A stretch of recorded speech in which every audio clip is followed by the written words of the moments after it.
Good point here. So, obviously, the recording of this session, as well as the PPT, will be shared on our usual platforms on our website. I will make sure I put the links toward the end of the session. But yeah, so enjoy. Thank you, Michael. Okay, so our agenda for today is a little update for you, for those of you who are new on our communication of manifest and mission, what we are about. Then, most importantly, the update on our sustainable plush development, a little bit on our production facilities moving to Vietnam, an overview of the past and expected sales, and then probably also very important for you, product development and stock keeping. And then please share your ideas for future cooperation. Um, Briefly about Bonton Toys and why we exist. One of the challenges we had in the last year is that it becomes more and more challenging to communicate to the end consumers what sustainability is and how you can be real. And with real, I mean there's a lot of companies that, of course, as you know, come up in the last 5 to 10 years who focus a lot on marketing and greenwashing. So if you've been doing this for, as we have been with you for 30 years, but Bond on Touch exists 90 years, it becomes um, extra challenging, to communicate to the consumer that that we are for real, this is our DNA. But I think altogether, when you look at this, so the challenge is how do you visualize this? Well, I think this is one of the examples how we visualize to the retailers that we are for real and help them to communicate what we're about. B-Corp, for instance, 1% for the planet, Plush is handmade, ethical ECTI toy program, which is about how do we deal with employees in our supply chain, and of course the 3% of our sales that goes to WWF.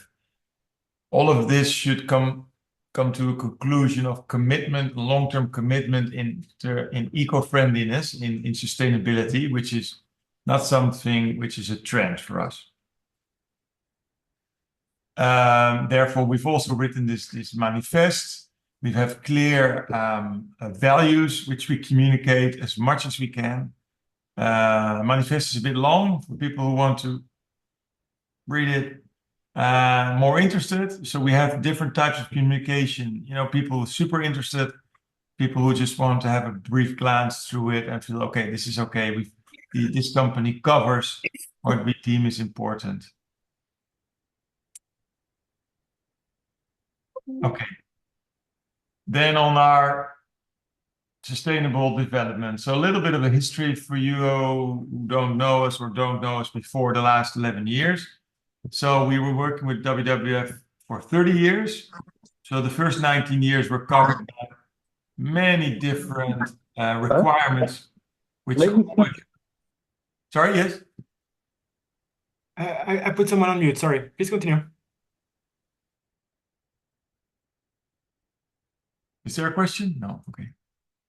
No, I put someone on mute. It was a microphone Oh, issue. I'm sorry. Okay, so the first 20 years, the 19 years of the contract were covered by a lot of criteria, which are still in our license contract on how we produce.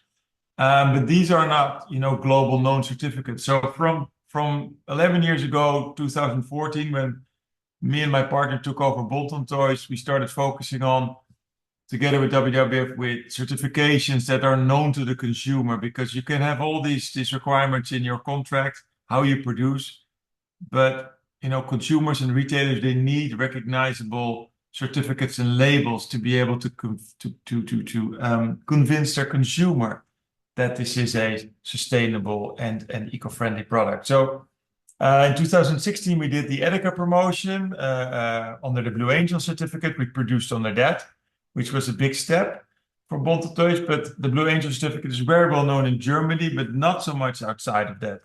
And it is very expensive relative to other sustainable certificates. So we produced under it for several years, but it turned out to be too expensive compared to what it would return. It is still possible we still produce under the standard, but certification itself is extremely capital and time intensive. So In 2022-23, after COVID, we decided B-Corp, which is a global established, well-known brand name for sustainable companies. We decided to at least apply for this. And I'll tell you a little bit more on the next page. And then, of course, we also started SBTI in 2024. And we became part of 1% for the Planet, which is also a recognized certificate for companies who give back, which is also a very important aspect of a brand. And it's just, it's not just part of our partnership with you, but it's part of Bonteltoys as a whole, because we also have other licensed brands and we also have our own brand. So this is our full glance of our sustainability journey. So B Corp was started in 2021 and certified in 23. When we finished that, we started with the life cycle assessment and our carbon footprint, measuring this to become ready for also science-based target setting. So from the second quarter of 2024, we've been starting with that, and we'll be reviewing this in the beginning of 2025. I also have a little bit more on that as well in the next slides, but this is just a total overview for you. And then in Q2, second quarter of 24, we also got certified for 1% for the Planet. And so end of this year and beginning of next year, we'll start working on our impact papers. And we're also getting ready with that for our corporate responsibility reporting directive, which is obligatory clearly from 2026 and onwards. And clearly, given our partnership with WWF, but also WWF came to us 30 years ago because Bonteltoys already had this focus on sustainable and durable product making. So that's a global glance. So we, through the B Corp process, I think it was extremely helpful that what B Corp does is it allows you to go through every department and see for every department what you can do to improve that specific. So whether it's finance or logistics or marketing, you look at it from a very comprehensive approach. So now we have a dedicated sustainability team as a result of it, from buying, which is Ying Chia, to brand manager Rihanna, and office and operations, which is Ineke, who also does the buying, for instance, for everything we do for the office. And then our finance manager, Nikita, is also responsible for the reporting and the impact papers going forward. We will also be critical of B Corp because it's, there's a lot of companies joining where you say, I've never heard of them being or doing anything sustainable. Companies like Evian and Espresso, I don't know if they're doing anything with you in the network, but consumers do react to it. But I don't know how much you know about B Corp. You need an 80 score to be able to be certified. We came in at a score of 109. Patagonia is at 151. So, as with any rating or with any certificate, there's a difference between an A plus, A minus, or B or C in terms of grades. So, there's a big difference in B Corps. And to get from 80 to 90 and to 100 and to 110, that takes real rigor and real focus on sustainable production. So it gets harder and harder the higher you get. And we started at 109, so hopefully you will get recertified every 2 years, that we can climb with our focus on reducing our carbon footprint. We can climb up to 120 or 130.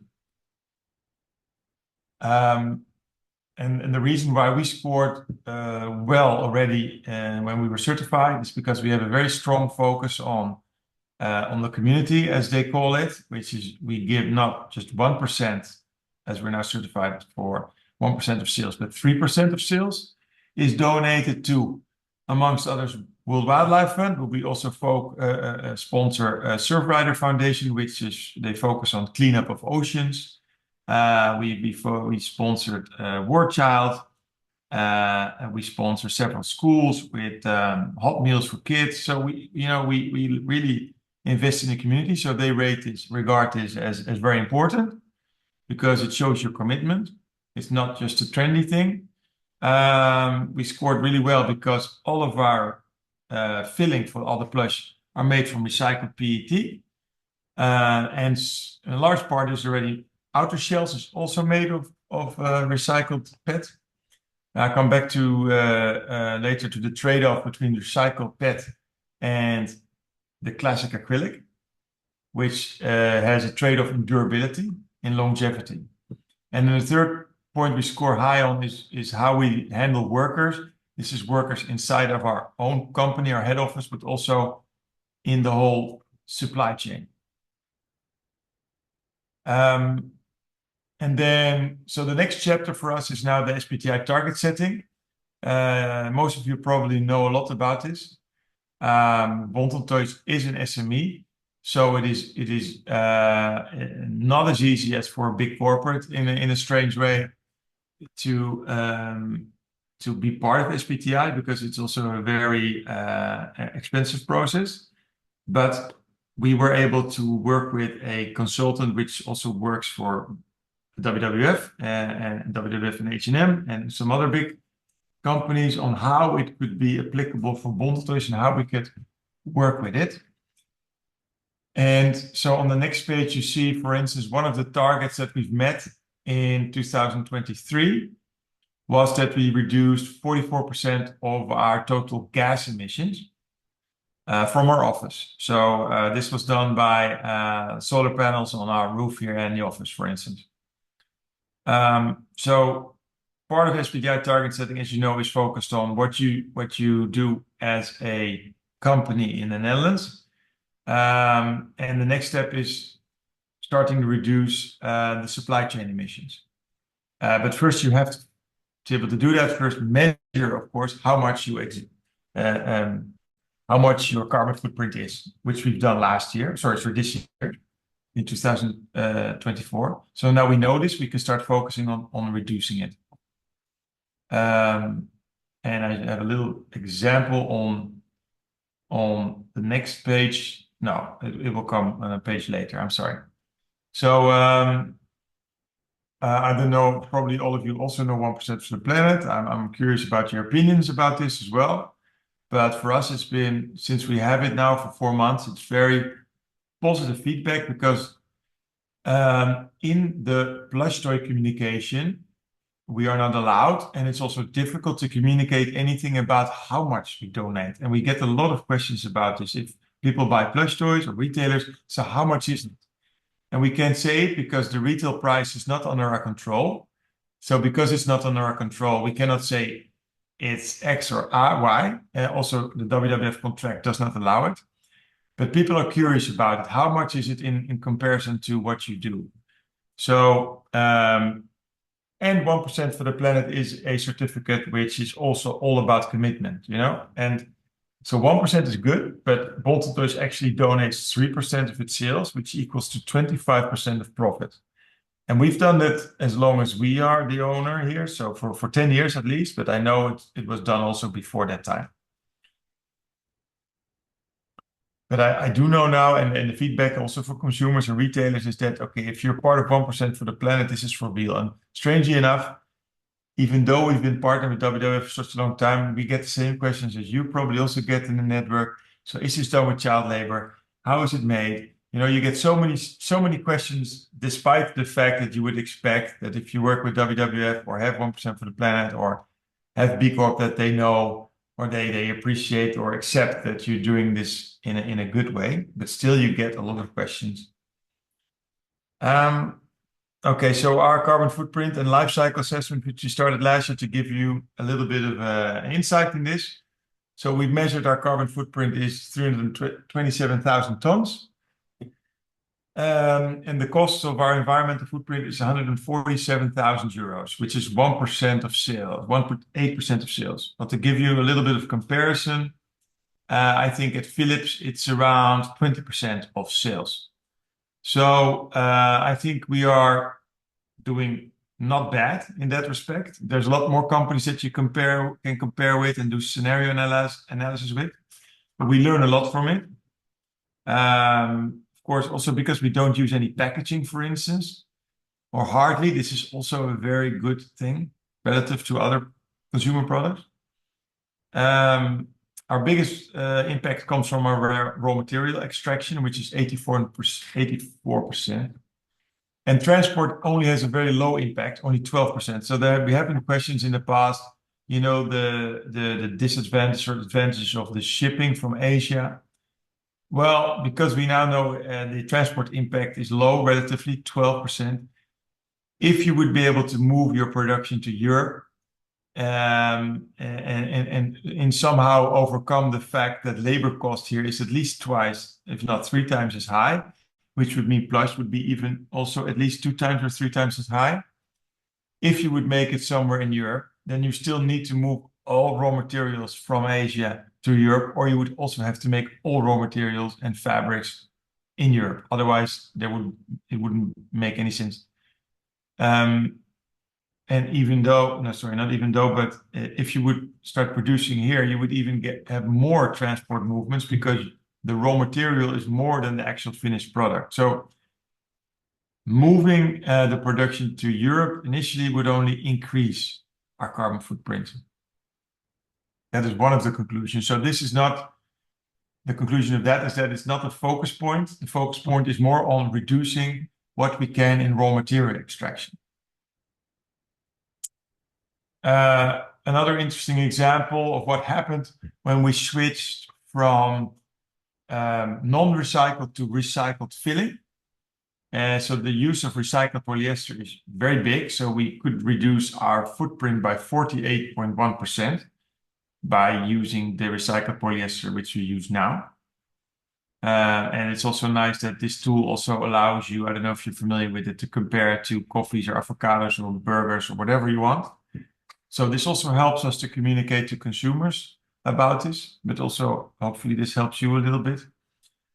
The only thing we're not able to measure yet is durability. And this is a big trade-off for us because the classic plush is made from acrylics, which is a fabric which makes it very, very good for shaping of plush toys.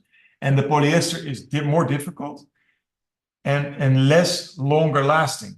So we've engaged a company that will do stress tests on fabrics now that will be able to help us with scenarios on how long acrylic lasts and how long polyester lasts. Because if acrylic, the classic products, last three times as long than the recycled polyester ones, this is something we should discuss and talk about the trade-offs, because I think the impact of a product that lasts, for instance, the classic plush 10 years and the recycled polyester lasts 3 years.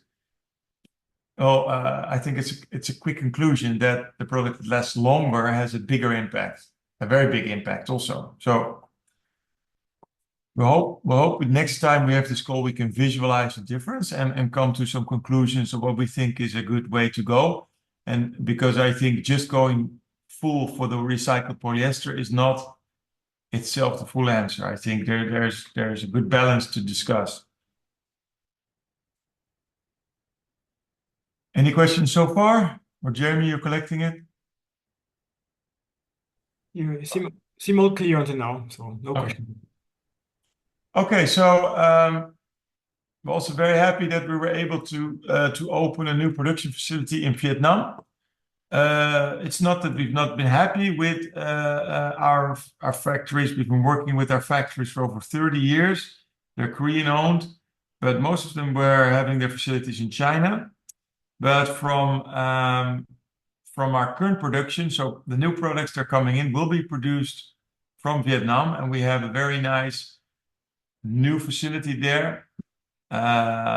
Extra clean. The weather is a little bit more, well, I would say sunny there. There's less smog, which will also hopefully allow us in the future to maybe put solar panels on the roof of the factory, which have a bigger return. That would be nice. But yeah, we're happy that we are able to also now source from Vietnam.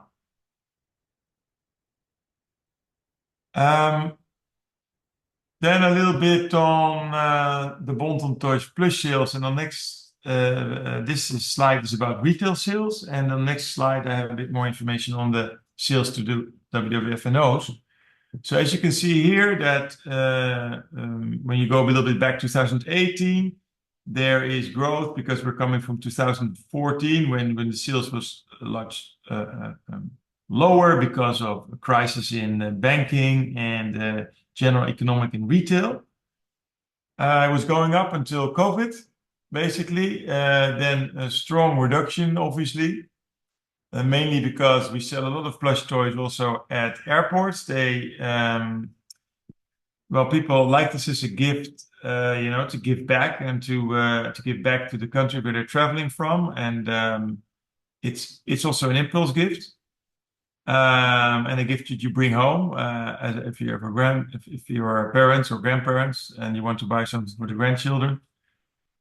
And after COVID, we see a return of sales to the old point in 2022. But then, as you probably know, there was a lot of overstocking in the world in 21 and 22. People were trying to get back from the lower level to the old levels. And then, so in 2023, clearly also due to inflation and limited recession, sales were going down again. And we must say it remains a challenging environment for plush toys. It is a pretty saturated market, so the competition is very fierce. So that's why we focus a lot on investing in the marketing and explaining what is so good about the WWF plush toy. And of course, we always try to direct them to your local offices, to your local websites. Clearly, I mean, this is our main goal. Our main goal is to create awareness for WWF. Yeah. And the consumers and retailers really appreciate, we see this, they are more and more focused on sustainable product buying. So, I mean, we're clicking more and more with bigger retailers and smaller who have upped their game in terms of sustainable buying. So we fit really well in those requests and those requirements. Yeah, this is a nice, how we say, mountain. Clearly, the WWF&Os have had very good years under, unfortunately, good years under COVID as everybody was buying online, obviously. 2021, 22 were very good years, but then a clear downfall in terms of sales online and also interest, I guess, from consumers for donating, but also buying online. Consumers have returned to stores. This is something we see everywhere. All of our bigger online clients have significantly reduced in revenue. So I think this chart is very comparable to any online retailer. We in the Netherlands, we have bol.com, and in Germany, Amazon was big. All of them have seen very strong reduction in sales because consumers like to go out and shop again. Yeah, so this is, and of course, also 2024, because of inflation, people are buying less online. I would say they have stopped, buying expensive products, but they do still buy a lot of impulse products. So if we are presenting our products in the right locations, people are still buying the right type of products. And the right type of products, I mean, if it's an eco-friendly product and it has a story and it has content like a WWF plush, they're open to buying it. But I do see that you are also struggling clearly in reaching consumers to adopt. Okay, then hopefully you all get the information from Fred 3 times a year. Fred is our account manager for WWF. He should inform you about all that's happening around ordering. If something is not clear, you can always reach out to him. We're always available there for you. Why do we do this 3 times a year order planning and ordering? Because we try to service all of our clients as best as we can. And by grouping it 3 times a year, we can combine the global demand for retail and for the national offices into able to reach the minimal order quantities for plush. So the order quantities for plush are between 1,200 to 2,400. This all comes from the fabric MOQ that we have to buy. So by doing it 3 times a year, we can group it. Unfortunately, the NO demand is far away from the production MOQs, but we try to combine it with distributors and retailers to come to cover it, and then we do our own stock keeping on it, of course, to make sure you can reorder. But we have had to reduce our dead stock because of the economies going up and down. And 10 years ago, when we took over the company, there was a lot of excess dead stock, a lot of different products that were developed for local WWF NOs that were developed on programs but were not bought. So yeah, that is something I hope in the ideas and new developments for the future, we can come up with a key species list where we can say these animals are nominated to be on the yearly program, the yearly ordering and production list for Bonton Toys, and we can make sure they're in stock, and we make sure that you can order them. Of course, we also do this to reduce the amount of transport movements and avoid any air shipments. And one more other important point for you to understand is that with innovation and with recycled polyester, one of the challenges is that the MOQs are sometimes twice as high than with the classic acrylic. So with innovation, they ask us to invest. We ask the factories to invest in the technology, but they ask us in return for covering larger orders because it's more expensive for them to do it.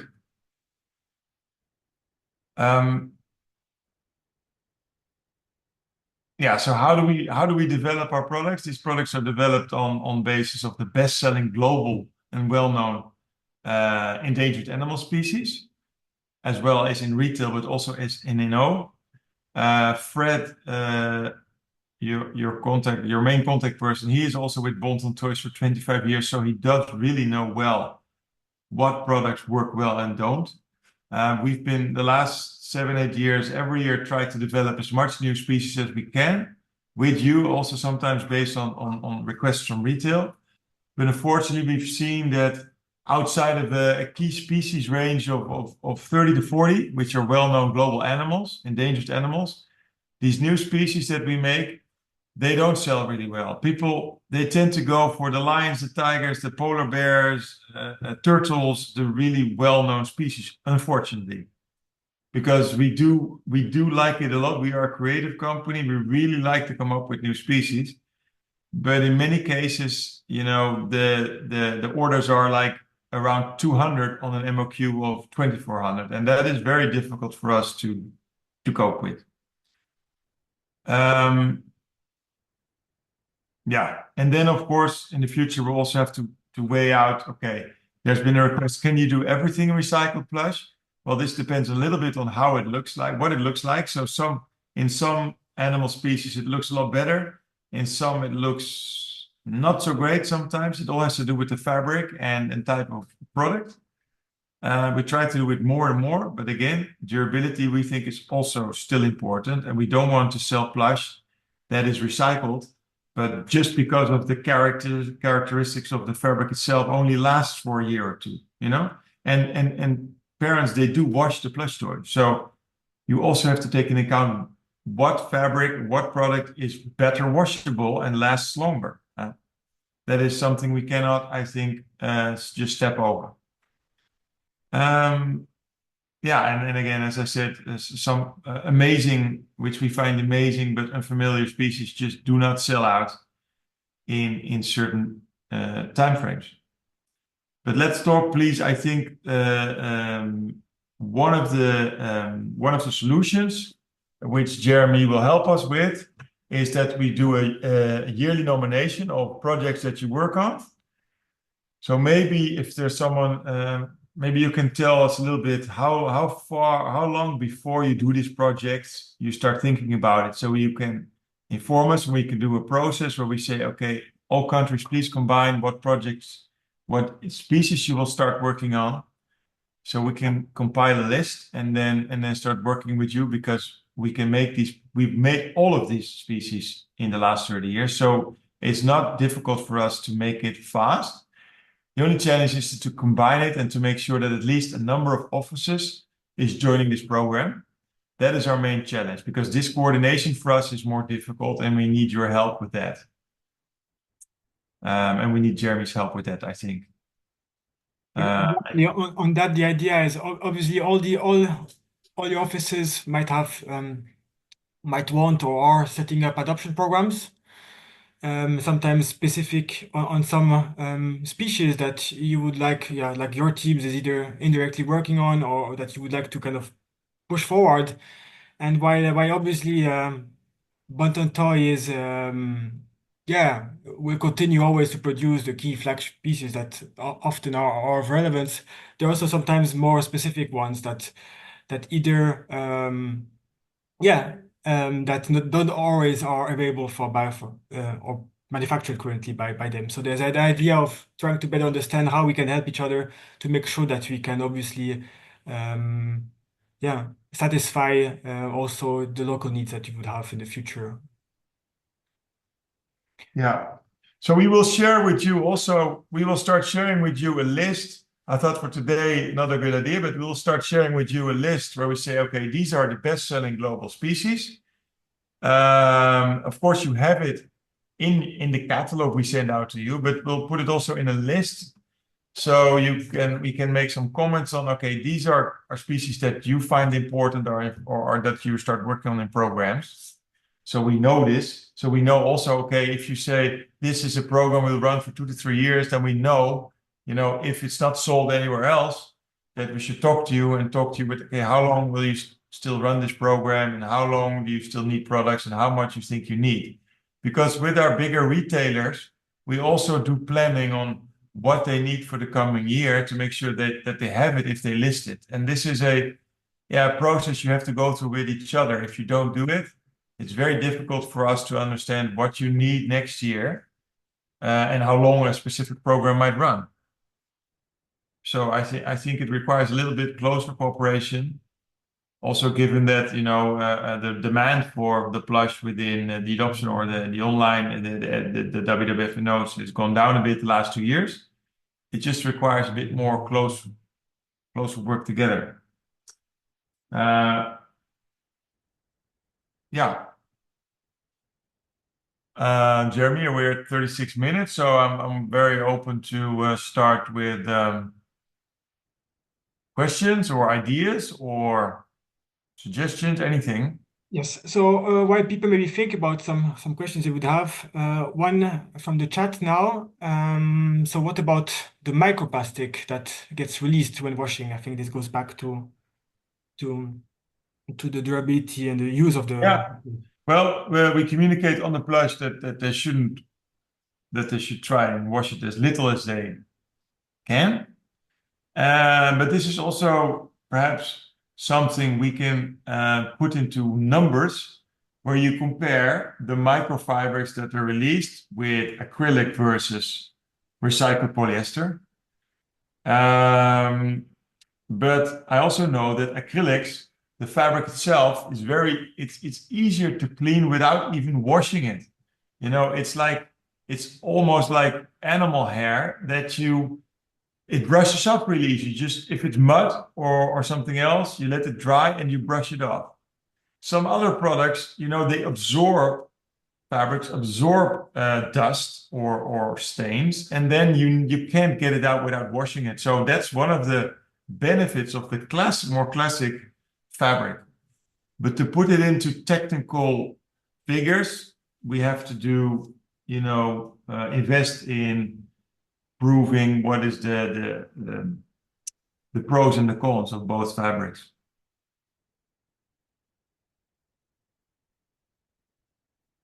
I hope that answers your question.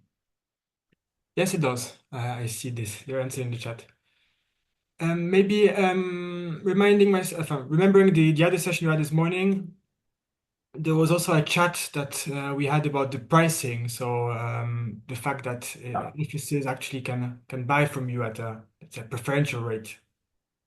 Okay, yeah. So The WWF offices, they all buy at our distributor price, which means we have different types of clients. We sell directly to retailers, which is our wholesale price, which is a higher price, obviously. And the WWF offices buy as if you were buying containers. So if you're buying a lot of big volumes, this is our lowest price. Although most of you don't buy these type of big volumes. So this is our lowest price, and it's also excluding, of course, the royalty. In some cases, there are offices working if they're far away from us, so not in Europe, for instance, they might be working with a local distributor.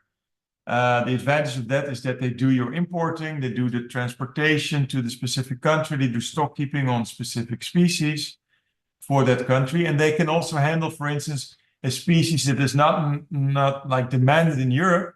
If it's a species that is, for instance, our distributor in Singapore deals with, they can have it produced and they do stock keeping on it. And for instance, if the MOQ is 14 of 1200, they can say, okay, you need 500 a year. Well, then they do the stock keeping for instance, 2.5 years or 3. So it's a trade-off depending on what you need. And you can always talk to us about this relationship with buying from us directly, or if you prefer to work with a local partner, depending on if there's up or downside to that. Yeah, I hope that covers that question, Jeremy. I hope as well. Maybe is there an office that would like to share about how they use these plushies to either reach out to donors? Sabine, please. Yeah, I see you raise your hand. Yeah, thank you. My camera, sorry for that.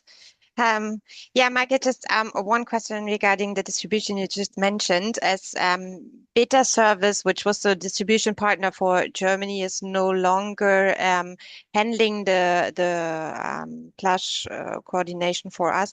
Do you have any new partners we could talk to as wholesalers or anybody else within Germany who is still doing that, where we can? Oh, it was not communicated to you?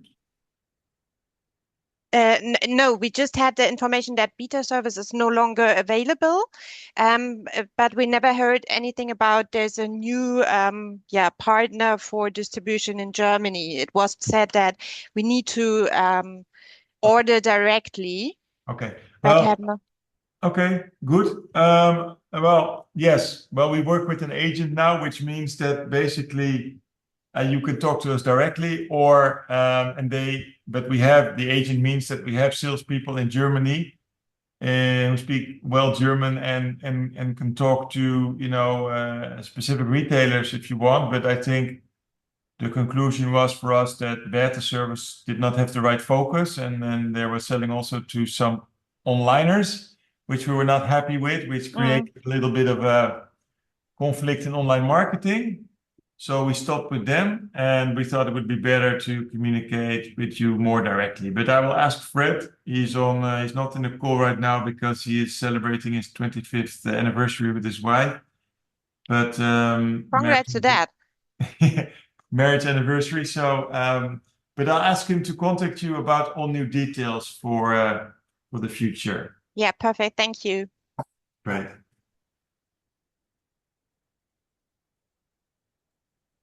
So yeah, maybe this could be a good segue to some also, Michael, maybe you want to share how you also sometimes have one-to-one calls with offices to kind of discuss how to either possibly develop some local programs or Yeah. how to kind of foster sales. So maybe if you want to share about that. Definitely. So we are open to support you on any type of product development if you're thinking about working with a specific partner locally or a specific program locally. Again, I think we should try also group, specific species on programs, because I think difficult to work with 40, 50 different countries who all have different species that they want to adopt. That is a big challenge for us. But I think it will help. I mean, with some of the countries that do bigger programs, for instance, for Canada, we develop a big custom-made line. They're able to cover the MOQs. so it's easier. But yeah, in Germany, we do a regular program with Edeka and Netto, which are partners of WWF Germany, where we develop custom-made products for Netto. Yeah, we have a lot of experience with this, so we can really think with you and help you and look for opportunities. And we also welcome an invitation and a call to think about how we can support you there. And also, if you have questions, if you get critical questions from donators or retailers or corporates, please just send them on to us and we can help you answer them. And if you don't have directly the contact to Michael or Fred, also you can always pass through me. So I'm happy to be the connector if for those who haven't yet had the opportunity to directly speak with them. Yeah. Yeah, we have a few minutes. I'm seeing we still haven't seen yet we haven't yet seen any of the novelties of Sorry. Yeah. the So, finished well, plushies, two, but wow, drumsticks. Two of them that so when we turn plastic plush into the recycled plush, it's clearly because it's a popular product.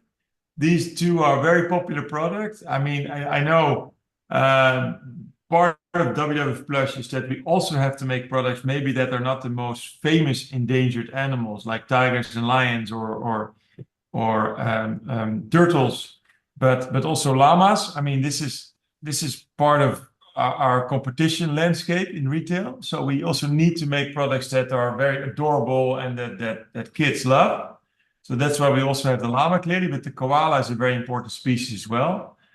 And koalas are made of a two-tone fabric, as you can see here, which is difficult to get in the right quality in recycled polyester. So it took us a while to get it right.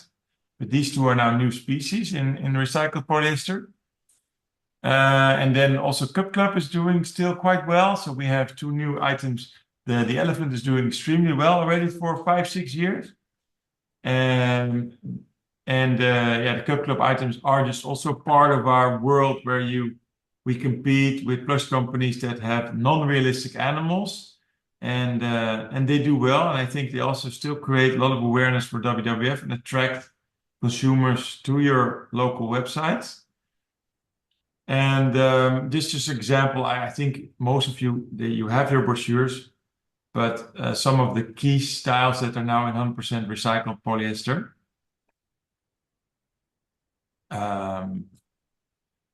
But again, after this call, we start the process of communicating even more clearly a separate list, not the catalog, but a separate list. These are our most important global selling species in recycled polyester, in the classic product, and other specialty products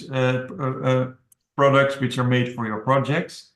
And then we should have a discussion, and hopefully, again, Jeremy can help us with the process where we say, okay, let's look at this. You look internally for amount of months. Every year we go to review, and then you say, okay, we nominate these species to become part of this process. We want to make sure they are sold to or you are available for adoption.